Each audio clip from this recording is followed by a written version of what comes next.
नमस्कार दोस्तों, स्वागत है आप सभी लोगों का फिर से आज एक नए वीडियो में। जैसा कि आप सभी लोगों को पता है ना, जो भी इस चैनल में जुड़े हुए हैं शुरू से, कि ज्योग्राफी की एनसीईआरटी की सीरीज चल रही है। क्लास 6 से लेके 12th तक हमें जो है ज्योग्राफी कवर करनी है। तो दोस्तों क्लास 6 में 3 चैप्टर कंप्लीट हो चुके हैं। आज हमारा 4th चैप्टर होगा मानचित्र। दोस्तों ये मानचित्र चैप्टर है छोटा सा, लेकिन इसके कुछ स्टेटमेंट ऐसे होते हैं, कुछ क्वेश्चन ऐसे हो सकते हैं जो कि एग्जाम में कन्फ्यूजन क्रिएट कर सकते हैं। तो दोस्तों आपको लास्ट तक बने रहना है। बहुत छोटा सा टॉपिक है ना, लेकिन ये आपके 1 से 2 जो नंबर है वो बचा लेगा एग्जाम में, जो कि कन्फ्यूजन क्रिएट नहीं होगी। ठीक, तो आइए स्टार्ट करते हैं आज का फर्स्ट क्वेश्चन। तो दोस्तों पहला क्वेश्चन है, पृथ्वी की सतह या इसके एक भाग को, देखिए क्या कह रहा है, पृथ्वी की सतह, कोई सतह ले लिया, या इसके किसी एक भाग को पैमाने के माध्यम से, ठीक, पैमाना मान लिया जाता है इसमें कुछ, कि जैसे बहुत बड़ी दूरी को एक छोटी दूरी के पैमाने से मान लिया जाता है ना, के माध्यम से चपटी सतह पर। चपटी सतह का मतलब क्या है दोस्तों, जैसा कि ग्लोब है वो गोल पृथ्वी की तरह है, जो कि हमने पढ़ा था, है ना, वो पृथ्वी का वास्तविक रूप है, लेकिन किस रूप में, लघु रूप में, वास्तविक प्रतिरूप है। ठीक, लेकिन जो मैप है वो दोस्तों किसी पृथ्वी की एक भाग या सतह का पैमाने के माध्यम से चपटी सतह पर खींचे जाने वाला चित्र है। तो दोस्तों याद रखिएगा, ये है मानचित्र। हालांकि ये चीज़ पहले तो पता होगी, लेकिन इसके और भी क्वेश्चन है जो कि कंफ्यूजन क्रिएट कर सकते हैं, है ना, उसको भी समझना जरूरी है। फिर दोस्तों निम्नलिखित में से एटलस किसे कहते हैं?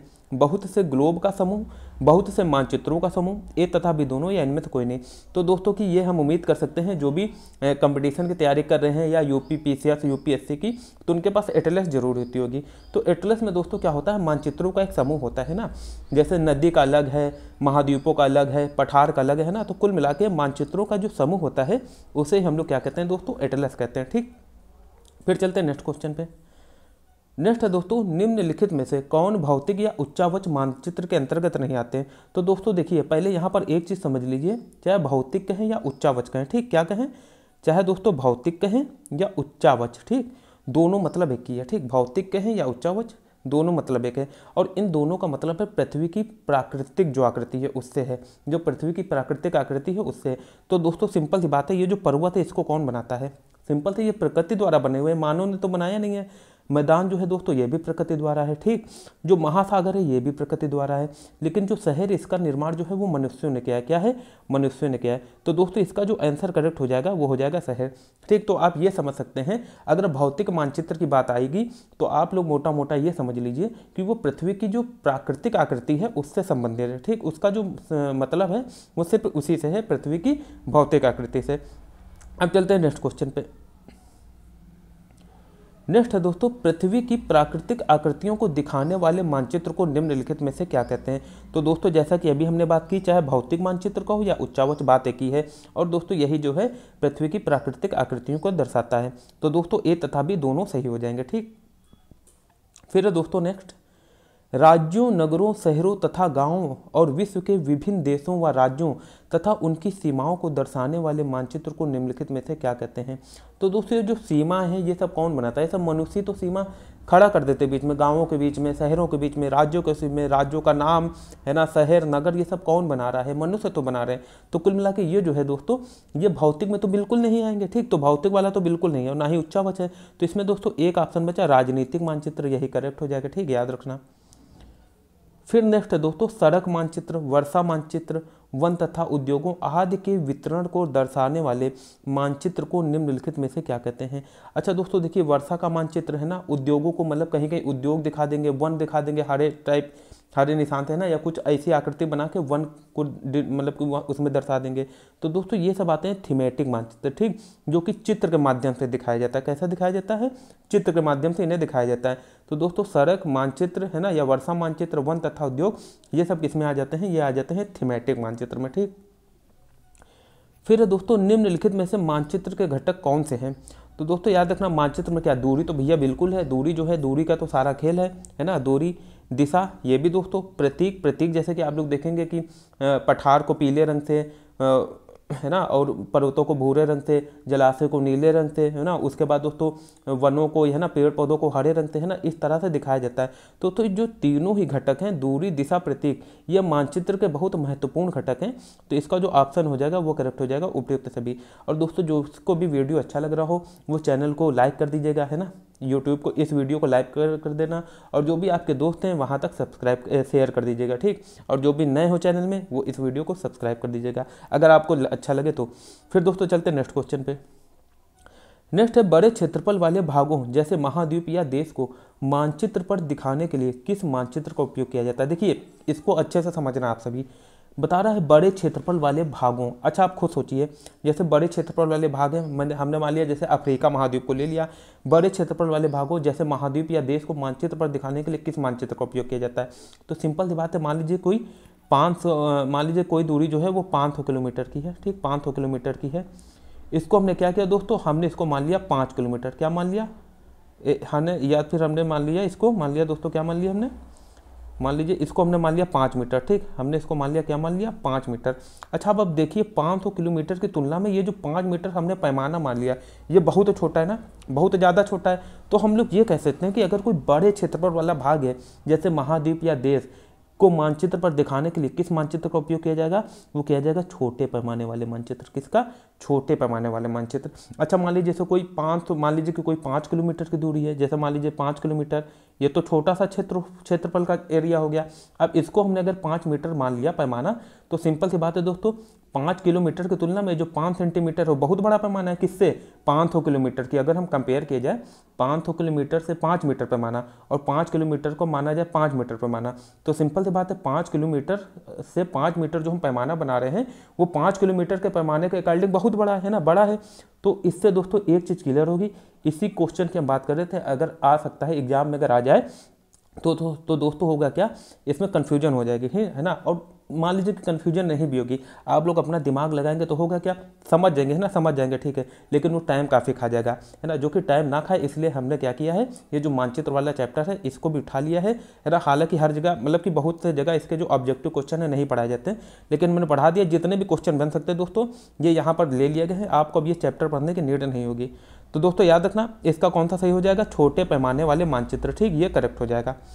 फिर दोस्तों नेक्स्ट है, रूढ़ प्रतीक के संदर्भ में निम्नलिखित में से कौन सा कथन सत्य है। इन प्रतीकों के उपयोग के संबंध में एक अंतर्राष्ट्रीय सहमति है, क्षेत्रीय सहमति है, राष्ट्रीय सहमति है, इनमें से कोई नहीं। तो दोस्तों देखिए जो एक मेन जो स्टेटमेंट है वो यही है कि इन प्रतीकों के उपयोग के संबंध में एक अंतर्राष्ट्रीय सहमति है, ठीक, याद रखना। ये मतलब कि इन्हीं को क्या कहते हैं, रूढ़ प्रतीक। जैसे क्या, जैसे अभी हमने बात की पठार की बात कर दी, पठार अगर आप कहीं भी चले जाइए अंतर्राष्ट्रीय में, पठारों को दोस्तों किससे दिखाया जाएगा, वो दिखाया जाएगा पीले रंग से, ठीक, पर्वतों को भूरे रंग से, जलाशयों को नीले रंग से, है ना। जिससे कि आजकल देखिए ग्लोबलाइजेशन हुआ है, इधर उधर जो पर्यटक हैं, आज अब यूट्यूबर को देख लो कितना मतलब कि उन्होंने पर्यटन को जो है अपनी इनकम का सोर्स बना लिया, ठीक, ये जितना भी पर्यटन है इनको इनकम का भी सोर्स बना लिया है।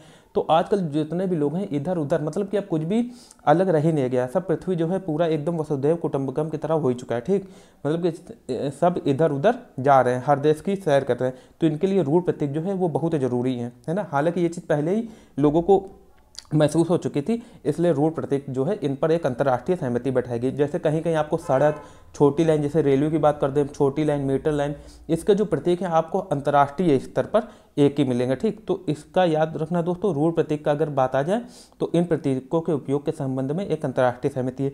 अच्छा दोस्तों एक चीज़ और समझ लीजिए, सिर्फ हमको ये समझाना था, ये बी और सी क्या गलत हो जाएंगे, गलत बिल्कुल नहीं होंगे दोस्तों। जब अंतर्राष्ट्रीय सहमति है तो क्षेत्रीय, राष्ट्रीय तो होना ही होना है। तो इसमें जो है दोस्तों तीनों सही हो जाएंगे, लेकिन अगर क्वेश्चन में अगर आएगा तो दोस्तों यही पूछेगा इन प्रतीकों के उपयोग में एक अंतर्राष्ट्रीय सहमति है, ठीक। हमें सिर्फ आपको समझाना था इसलिए ये क्वेश्चन उठाया है। अब उसके बाद दोस्तों नेक्स्ट है, रेखा चित्र के संदर्भ में निम्नलिखित में से कौन सा कथन सत्य है। यह याददाश्त पर आधारित होता है। सही बात है दोस्तों, ये जो है इसको कहीं भी खींचा नहीं जाता है, ना ही कोई पैमाना माना जाता है इसके लिए, या दोस्तों रेखा मतलब कि याददाश्त पर आधारित होता है। कैसे, जैसे कि मान लीजिए कि आप से किसी ने पूछा कि भैया हमें जाना है इस हॉस्पिटल में जाना है ना, मान लीजिए कि कह दे कि हमें दोस्तों यहाँ पर जाना है, ये सिनेमा हॉल है, कैसे जाएं, तो बताएगा भैया आप पहले सीधे जाना, फिर वहाँ से राइट मुड़ जाना, फिर लेफ्ट मुड़ जाना, फिर एक आगे परचून की दुकान दिखेगी कि वहाँ से सीधा चले जाना है। कुल मिला के ये याददाश्त पर आधारित होता है ना। तो दोस्तों इसी को कहते हैं रेखा चित्र, ठीक, याद रखना। तो दोस्तों पहला तो एकदम सही है। दूसरा या बिना पैमाने का होता है, इसमें कोई पैमाना नहीं भैया, ये थोड़ी नहीं बताएगा कि आप इसको ये 5 मीटर मान लो, ऐसा कुछ भी नहीं होता है, यह एक कच्चा आरेख होता है। तो दोस्तों ये जो तीनों कथन है वो एकदम करेक्ट हो जाएंगे, ठीक, याद रखना आप सभी।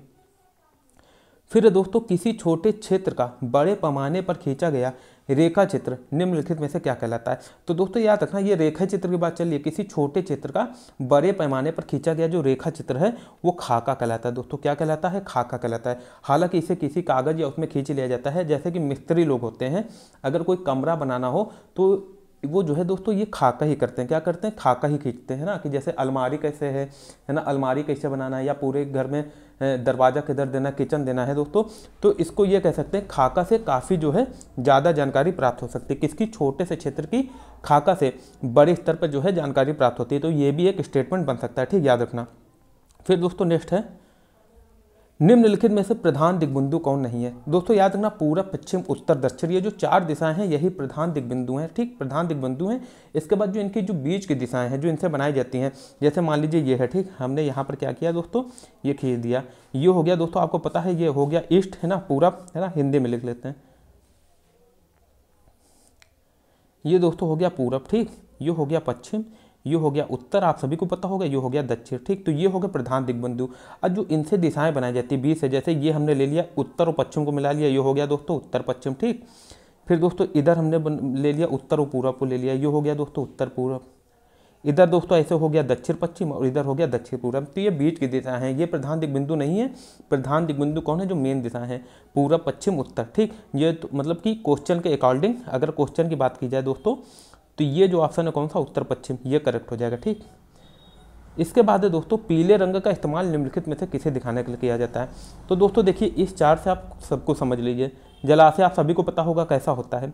जलाशय की अगर बात की जाए तो इसको नीले रंग से दिखाते हैं। कैसे, नीले रंग से, है ना। पूरी पृथ्वी बल्कि आसमान अंतरिक्ष से देखने पर नीले रंग की दिखती, क्यों, क्योंकि जो है इसके 2/3 भाग पर क्या है दोस्तों, पानी है, क्या है, जल है। तो इसलिए दोस्तों जलाशय के लिए जो रूट प्रतीक के रूप में नीले रंग का यूज किया गया है। फिर दोस्तों वन हरे भरे हैं सबको, ये मतलब ये दोनों दोस्तों एकदम सभी को पता होंगे, लेकिन पर्वत और पठार में थोड़ा कन्फ्यूजन हो जाएगी, ठीक। तो इसको याद कर रखना, अगर पर्वत की बात आए तो दोस्तों ये इसके लिए भूरे रंग का यूज किया जाता है, ठीक, भूरे कलर का। और पठार के लिए, जो कि अभी हमने बताया भी है, पीले रंग का, ठीक, पीले रंग का जो है यूज किया जाता है। अब चलते हैं नेक्स्ट क्वेश्चन पे। नेक्स्ट है दोस्तों, दिक् सूचक का उपयोग निम्नलिखित में से किस लिए किया जाता है। प्रतीकों को दिखाने के लिए। भैया दिक् सूचक मतलब दिशा सूचक, जिसको हम लोग कहते हैं कंपास। क्या कहते हैं दोस्तों, कंपास कहते हैं, ठीक। इंग्लिश में याद रखना, इसको कंपास कहते हैं, ठीक, याद रखना। इसी को दोस्तों हिंदी में दिक् सूचक कहते हैं। जैसा कि दिक् माने दिशा है ना, दिशा की सूचना या मतलब कि दिशा को दर्शाने वाला। तो याद रखना दोस्तों, इसका ऑप्शन करेक्ट हो जाएगा मुख्य दिशा का पता लगाने के लिए, ठीक। दूरी मापने के लिए ऐसा कुछ भी नहीं। दाब मापने के लिए बैरोमीटर, आप सभी को पता होगा। नेक्स्ट है दोस्तों, पैमाना निम्नलिखित में से किसके लिए आवश्यक है। दोस्तों याद रखना, ये आज का लास्ट क्वेश्चन है ना। बस आज के मतलब कि जो मानचित्र वाला चैप्टर है, जितने भी क्वेश्चन है सब कवर कर लिए गए हैं और कुछ अलग से भी हमने इसमें ऐड कर दिया है। पैमाना निम्नलिखित में से किसके लिए आवश्यक है। तो दोस्तों याद रखना, मानचित्र के लिए आवश्यक है, बिल्कुल। प्रतीक के लिए कहा है, प्रतीक खुद एक पैमाने के रूप में मतलब कि अगर देखा जाए तो काम कर देगा, है ना। तो दोस्तों रेखा चित्र में पैमाने की कोई आवश्यकता नहीं, मानचित्र के लिए दोस्तों पैमाने की आवश्यकता होती है। तो दोस्तों आज के लिए इतना ही, है ना। कल फिर मिलेंगे आपसे एक नए चैप्टर के साथ, ठीक। बस आपको क्या करना है दोस्तों इस चैप्टर में, है ना, मतलब कि ये जो चैनल है इसमें बने रहना है। इंटर तक जितनी भी जो चैप्टर हैं वो अच्छे से कंप्लीट किए जाएंगे। याद रखना दोस्तों, ये जो एनसीईआरटी है वो क्या है, वो एक समरी है जिसको डिकोड करके पढ़ना जरूरी है। आप मेरे प्रीवियस वीडियो देखिए जो पढ़े हैं, है ना, 3 वीडियो पढ़े हैं क्लास 6 के। वो जो चैप्टर है उसको हमने काफ़ी ईजी बना दिया आप लोगों के लिए। मतलब कि ऐसा पढ़ाया है कि अगर यूपीएससी में भी कोई भी स्टेटमेंट बना दे घुमा के, तो आप उसको जो है आसानी से कर ले जाएंगे। बस दोस्तों इसको आप लोग क्या करना, सब्सक्राइब कर देना और फिर वीडियो देख लेना। ना अच्छा लगे तो दोस्तों फिर से अनसब्सक्राइब कर देना, लेकिन हमें पता है आपको ये जो है अच्छा लगेगा और ज्योग्राफी को पढ़ने में एनसीईआरटी से इंटरेस्ट भी आएगा। तो आज के लिए दोस्तों इतना ही, है ना। आप लोग अपना अच्छे से ख्याल रखिए, खुश रहिए, है ना। सभी के साथ अच्छा बर्ताव कीजिए, खासकर अपने माँ बाप को खुश रखिए। तो दोस्तों फिर इसी के साथ आज का जो वीडियो है यहीं कंप्लीट होता है पूरा। Thank you so much.